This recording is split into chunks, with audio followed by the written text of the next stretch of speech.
Tonight, an extraordinary series of events unfolding on the world stage. The Swiss Guard is rehearsing Pope Francis' funeral procedures as his condition worsens, just days after he declared his intention to fight Trump. Meanwhile, Senator Tom Cotton has just sounded a 5-alarm warning about China's direct threat to American families. But here's what's really sending shockwaves through the global elite. President Trump's push for peace in Ukraine has exposed Zelensky's campaign stops in Pennsylvania. The timing is no coincidence, patriots. The global power structure is crumbling, and we're going to bring you the exclusive details. And as global threats mount and energy prices soar under foreign pressure, Americans are feeling the heat and the cold. While President Trump fights the global elite, they're still trying to freeze you out with skyrocketing heating costs. That's why I found a solution, this revolutionary portable heater that puts you in control of your comfort and your costs. Don't let global energy manipulators freeze your family out. Visit staywarmnow.com for 60% off of our America First heating solution, free shipping included. That's staywarmnow.com, because energy independence, it starts at home. Okay, check out these headlines. Woke Pope Francis, certain he won't make it this time, amid complex hospitalization. That is according to Western journalism. And we have this. Last week, the Pope was ready to crush Trump, and a week later, he falls to double pneumonia. Coincidence? Pope Francis is ready to fight Trump again. Well, he may not, because the Swiss Guard is reportedly rehearsing Pope Francis' funeral as the 88-year-old warned he might not survive pneumonia. Meanwhile, Catholics gather in prayer outside his hospital, though reports indicate his condition is, in fact, improving. What do you think about that? Yeah. Is it divine intervention? No weapon formed against him shall prosper? I don't know. You guys be the judge on this one. And then we have this. This was just a couple hours ago, the CPAC International Summit with Steve Bannon, Matt Schlapp, CPAC Chairman who was the CPAC Chairman, Richard Grinnell, Special Presidential Envoy for a Special Mission. Here's some of the photographs that we snapped from that moment earlier today. Beautiful moment, the International Summit taking place at CPAC. And then we have this. Mike Waltz, I don't think anyone should be criticizing the president for trying to drive this to a diplomatic solution. Let's listen. Agreement. What President Trump is focused on is ending the fighting, going to a ceasefire, and having a broader agreement. That started with his call with President Putin last week. He immediately had a call with President Zelensky. They have a term for this in diplomacy called shuttle diplomacy. I don't think anyone should be really, criticizing the president for trying to drive this to a diplomatic solution. And what he said yesterday and today is, why hasn't President Zelensky tried to end this war for the betterment of his country? And we have to ask ourselves, is Ukraine's position improving or not on the battlefield? And then thirdly, from the European perspective, I just got off the phone with my counterparts from the United Kingdom, from France, from Germany, and said, look, we welcome Europe stepping in and offering security guarantees. We welcome Europe. We've been asking for years for Europe to step up and contribute more to not only their own defense, but Ukraine's defense. All of that is now happening, and that's because President Trump is driving this very quickly. Some people may not like the order that it's happening, but you have to talk to both sides to get both sides to the table. And that's what we're doing. That's what we did last week and just a few days ago in Saudi Arabia. What? Bringing them to the table, talking peace and not talking war. That's what we need. We need peace in this world. Colonel Douglas McGregor, President Trump has set us on the right path. Let's listen to what he has to say. That's the key. President Trump has decided to normalize relations with Russia. That's what resulted from the meeting in Riyadh. God bless him. It's about time. It's long overdue. Yep. That's the key point. We are not going to settle the Ukraine matter quickly. That's going to take time. We are not going to build in isolation some new security architecture for Europe. That's going to have to involve the Europeans, the Russians, and the Americans. But he set us on the right path. The problem in the United States and the West in general is that there is little patience. I think people expected, this meeting would end and the sky would open up and the sun would shine and we'd all hold hands and sing Kumbaya. And I have a feeling that some people will express disappointment. But the truth is, President Trump, as we know, and this was true back in 2017, 18, 19, and 20, wanted a normalization of relations with Russia. He was impeded, obstructed by the Washington community that saw a benefit to themselves financially and politically to push war with Russia. That has all failed. And that's about time that we turn things around. Thank God President Trump is doing that.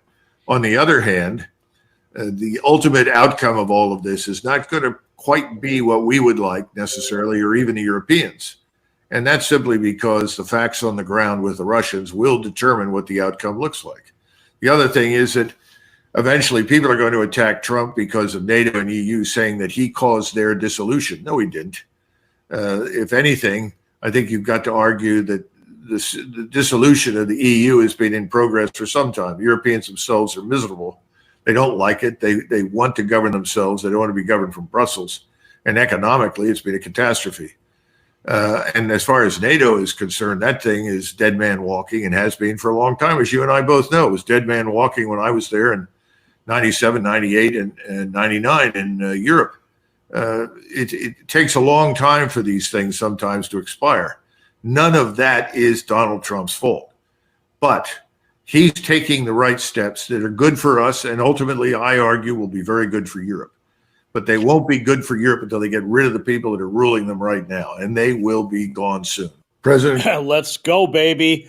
Let's make Europe great again. Here we have this CBS Mornings 12 hours ago. Republican Senator Tom Cotton is sounding the alarm on China's growing threat to U.S., telling him that it's not an abstract threat to our strategic interests, but a threat to our communities. To what he believes is China. Senator Tom Cotton is American. This is not something that's going to make the most when it comes to China, and also to talk about President Trump's first month in office.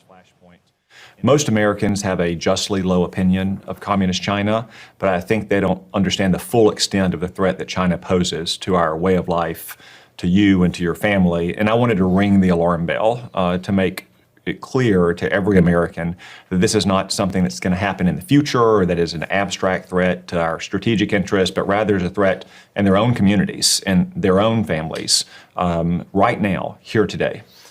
Well, you definitely ring the alarm bell. You call China an evil empire.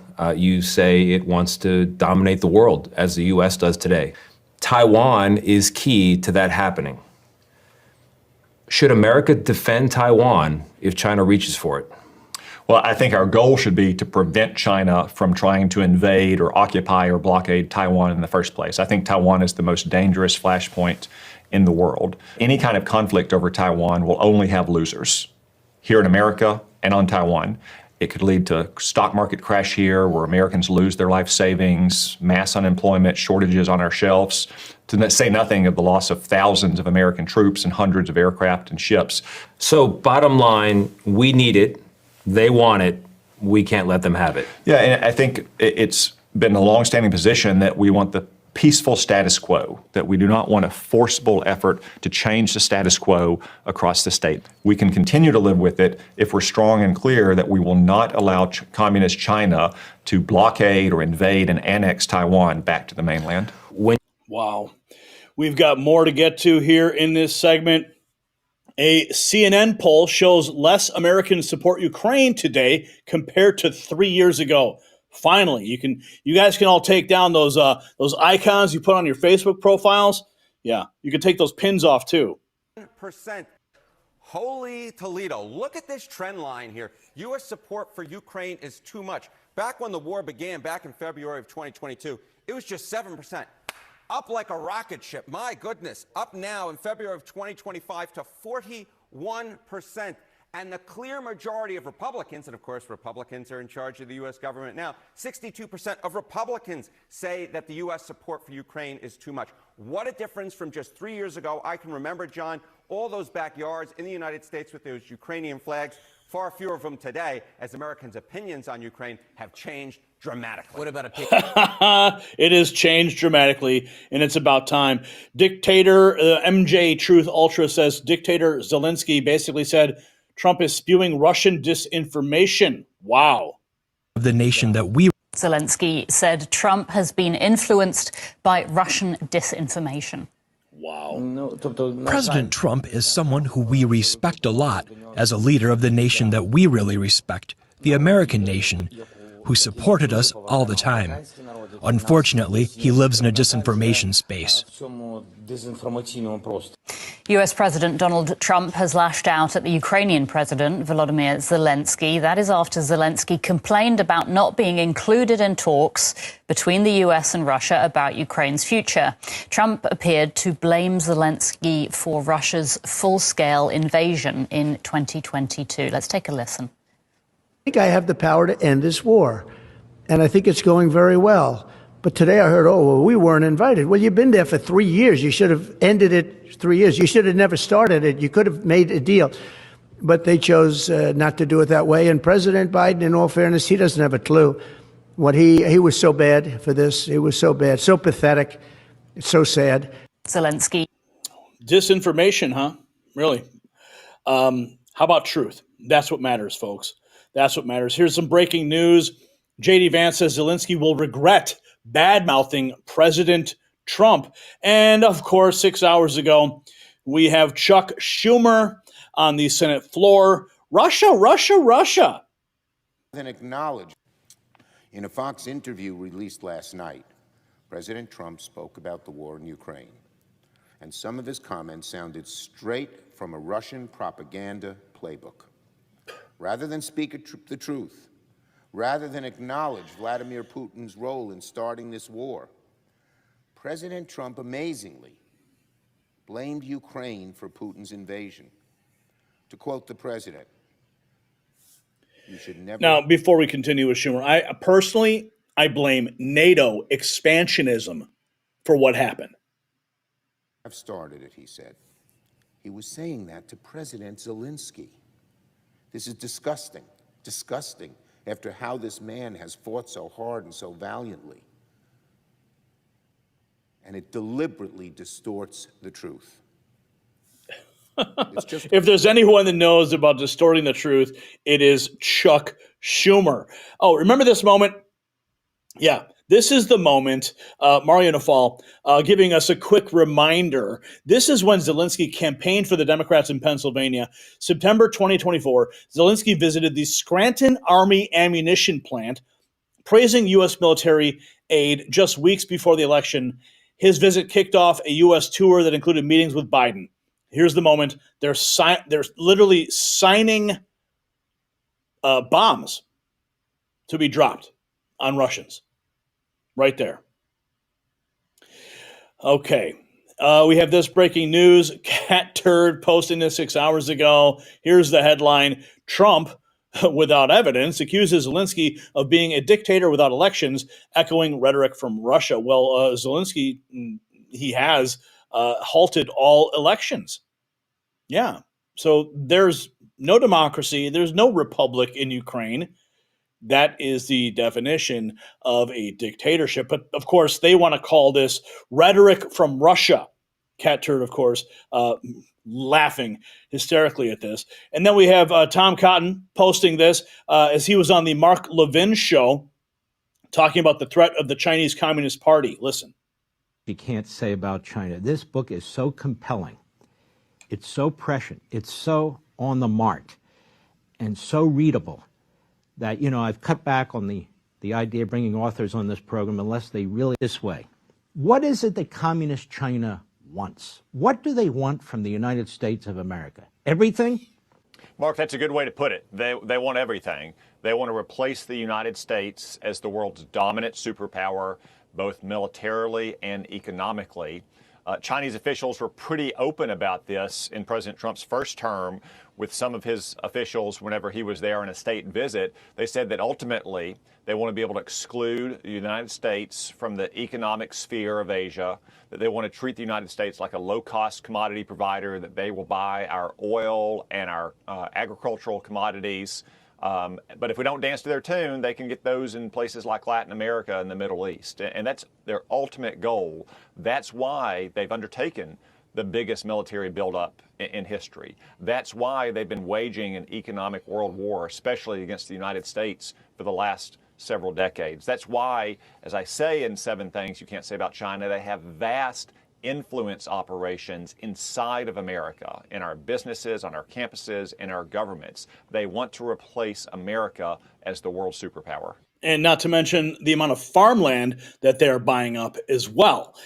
So the alarm bells are sounding, and the left is melting down. Chuck Schumer, oh, it's Russia, Russia, Russia. Even Zelensky saying it's all misinformation. They're calling it Russian rhetoric, but we are setting the record straight here at the Next News Network. Here's Zelensky. What is this? What's he saying here? And the U.S. will have to send their sons and daughters exactly the same way as we are sending their sons and daughters to war, and they will have to fight. Because it's NATO that we're talking about, and they will be dying, God forbid, because it's a horrible thing. How about no? How about a big no on that? Here we have more rapid response 47. Mike Walls, I don't think anyone should be criticizing the president for trying to drive this. Oh, we played that clip. Here's more. An era of endless grinding war costing billions. War.